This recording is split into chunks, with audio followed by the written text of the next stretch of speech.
pillow. This pillow comes with a cooling cover and it is cool to the touch.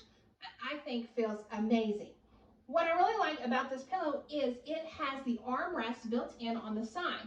So if I'm sleeping on my side, my arm's got a place to go. If I'm sleeping on my back, on my stomach, I've got armrests here. I always curl up when I go to sleep, but I often found that my arms were falling asleep because I had my head laying on them.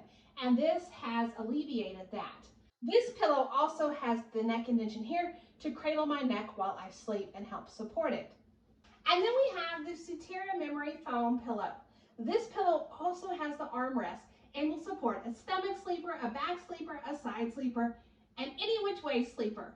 Again, my arms rest beautifully here on the side, which makes it comfortable when I'm falling asleep. And it also has the indention here to cradle my neck while I sleep. Both pillowcases feature a cover that will come off and go in the wash. And so I'm able to wash these weekly when I'm doing my bedding. Overall, both pillows have been comfortable to sleep on, and I like how they hold my arms as well as my neck.